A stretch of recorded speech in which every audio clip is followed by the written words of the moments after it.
Ben, excited to have you here talking about the Q Intel community a little bit. Up till now, it's probably just been with Quartermaster, it's been a bit more like Francis, Excel. Maybe people don't know is that Ben is actually the CEO. He's the boss. But Ben and I have worked together for several years now, both starting at sort of the nonprofit fundraising agency sort of realm. But then Ben and Francis got this great idea to start Quartermaster a little while ago, and I was been privileged enough to join, and now here we are. This has been one of those dreams to create the Quartermaster intelligence community. Ben, maybe you can just talk a little bit more about sort of like when you guys were first dreaming up Quartermaster. Community was actually a massive part of that. Absolutely. Idea, and maybe share a bit more about your thoughts around that. Yeah. Hello, everyone. It's fun to be able to do this with you, Sam. I can all mentioned you at Neo Summit doing your video. It was just being like, this guy should be doing videos all the time. So it's fun to take part in one. And so kind of, if I were to say, vision for Quartermaster was my role many years ago. I'm in Vancouver right now. Was working at Union Gospel Mission. I think the term was interactive media specialist. This is before we started using what the a title. Digital. What a title. Exactly. Yeah, that's right. Interwebs. Yeah. And I connected all the lines. And I was 22 years old, taking over for someone who was slightly older, and we were the key decision makers for a lot of technology that the organization was using. It was fortuitous time to be involved in that part of the world because Union Gospel Mission, UGM.ca, is like a powerhouse in digital fundraising now. Oh yeah. And was kind of well known in even the community, being an innovator, which is great. So for me, when people talk about digital transformation or like the kind of the industry shifting to digital, to me, I'm like, oh, what year is it? Like, this is my third decade being in this space, right? And then for me, when I started a fundraising agency, again, it was us kind of the new young energy of adopting a medium instead of kind of letting the old direct mail dogs decide it. And as you know, we've talked for countless times how like those incumbents often define digital. And it was sort of like, right? Well, that's for the kids. The digital stuff will be for the kids, and it's sort of like, and there's a thing about that in fundraising where who are your donors? Definitely, it's older people. That's the demographics for donors. So, in general. But that just became sort of like, well, they'll never be on email, they'll never be on websites, and that might have been true 20 years ago. Yeah, and that's like part of an innovator's curve, like we were the first people to buy iPads and iPhones and that sort of thing. And, but like, how old are our parents now? And like, your mom's probably on her iPad doing stuff all the time. That's my mom every day on her iPad. Exactly. Right? Yeah. And so one of the things is, fast forward 12 years of kind of running an agency and building websites for people and often being that digital advisor, even if that was sort of an off-script thing.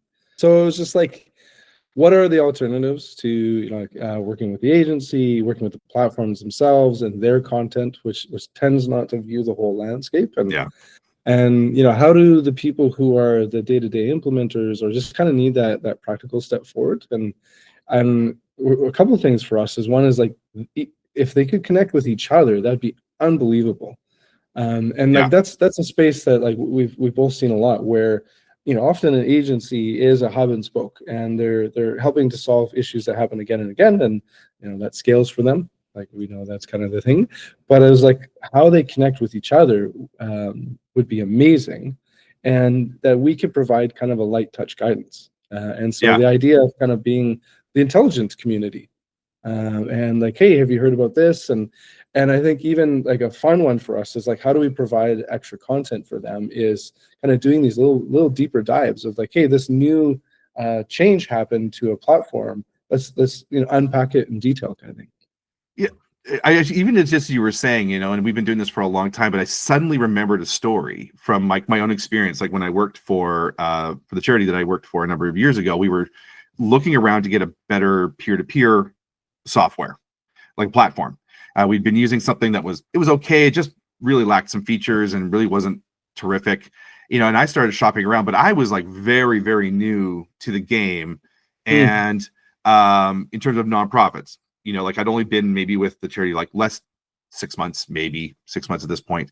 And I actually remember talking to a friend of ours, Kevin Gilbert, who at the time was working for Union Gospel Mission. And I had known him for many years prior. I was like, hey, I got questions. He's like, oh, let's meet up. And so we kind of caught each other at the end of work one day and kind of started talking. And I told him what platform we were considering to go to. And he was oh, no, don't do that.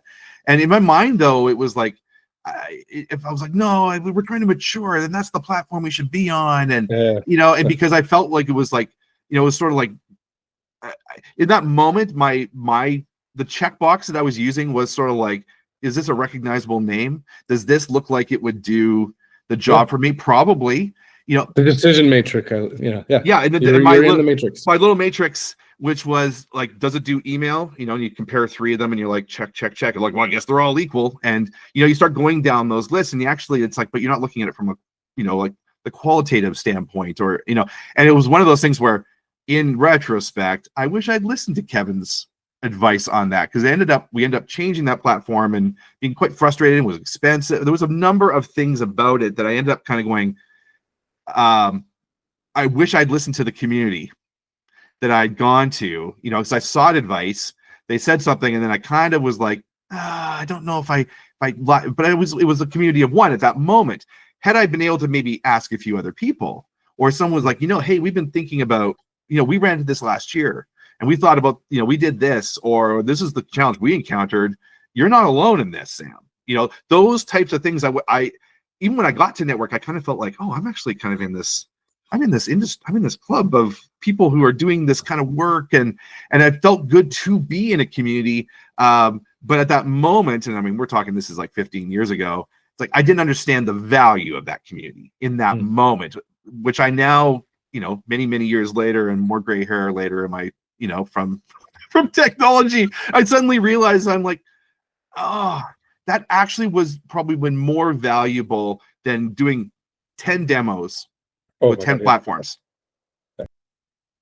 So it brings us to Ben's 10. What is Ben's 10?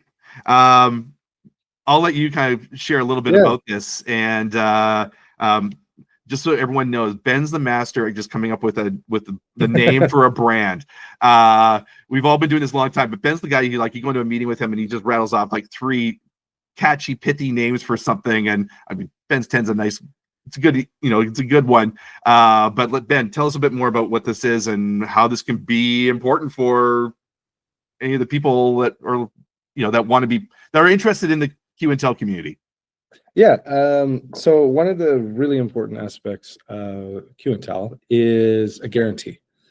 And we thought, and this is a new type of thing, because we're not saying, oh, we're better than the competitors. There's really nothing comparable to this. No. And so one of the things we thought is we'd like to think of it as like quarterly billing. So the first 90 days is fully refundable. And Quartermaster will donate an equivalent amount if you didn't find that first 90 days was valuable. So we can be like, I'm sorry, if you didn't get a single ounce of value, here's your money back. Oh, and here's an equal amount. Sorry for wasting your time. And then I thought it is a bit of a new thing for people to join. And we need to get that early momentum. And the one thing we talked about is those first people, they're givers. They're people who are contributing to the community, taking that risk. It's a new innovation. And so I thought, well, how would we, what would be my contribution? And I thought, oh, well, I could in advance also donate to 10 people 10 organizations who decide to take us up on this offer. Already sent one, which was fun. And so Ben's 9 wouldn't have worked. So yeah, and like you can kind of tell them the process, but like the idea of like, if you're signing up and taking this risk, and kind of wanted to be a slight vetting process, because it's more that my expression of philanthropy. And part of it, like, this has been a space where it's like pretty much my entire adulthood I've been in. And I'm really passionate about this. And if people are willing to jump in, Yeah.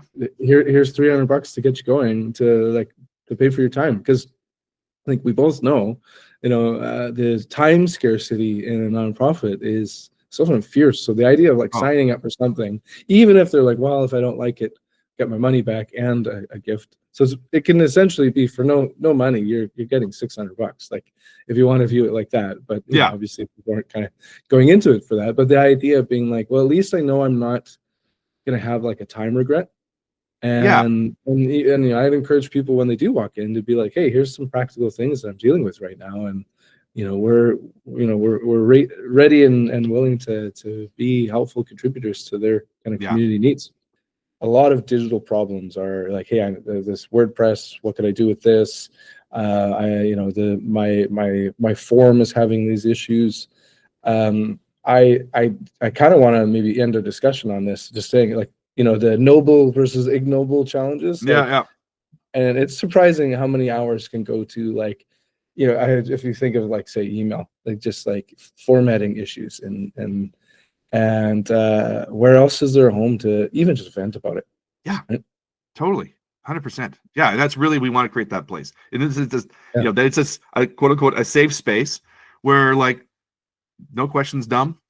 No issue is not able to be discussed or brought to the community, because we're all in different places. We're all in different spots on our journey around technology, and some are super advanced, and the rest of us are just people who have to deal with technology in our lives, and we have questions and problems, and who do you talk to? And that's what we want the space to be, right?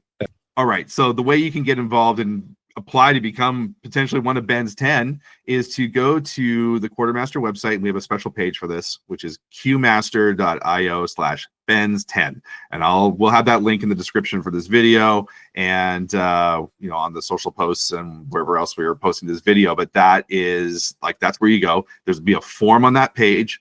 You fill it out, answer a few questions about who you are, your organization, what you're hoping to get out of being part of the Q Intel community, and why you think your cause is a great recipient of Ben's personal contribution.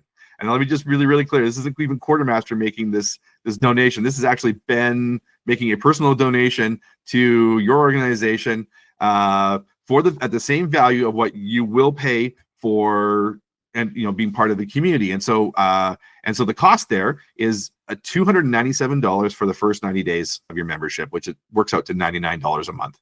And so you or your organization will pay that to get your membership, and then Ben will make the equivalent personal gift back to the organization for that same amount. And so really it equals out zero risk financially to you and to your organization. After 90 days, what happens? And if you didn't think that you got any value, Quartermaster will then actually donate the same value again. So in theory, and you get your money back. And you get your money back. So in theory, it's this nets out to a $600 donation if there is no value, and there is value here. And I don't even think we'll have to worry about that, having to facilitate these refunds. But that's how much we believe in what this community is and what it can be to you, and we're excited to have you on there. So if you want to be one of Ben's 10, go to qmaster.io/Ben's10, and again, I'll have the link in whatever platform you're watching this on, and fill out the form, and let's see if we can get you into the community as one of Ben's 10. Awesome. Ben, thanks for this. Thank you. All right.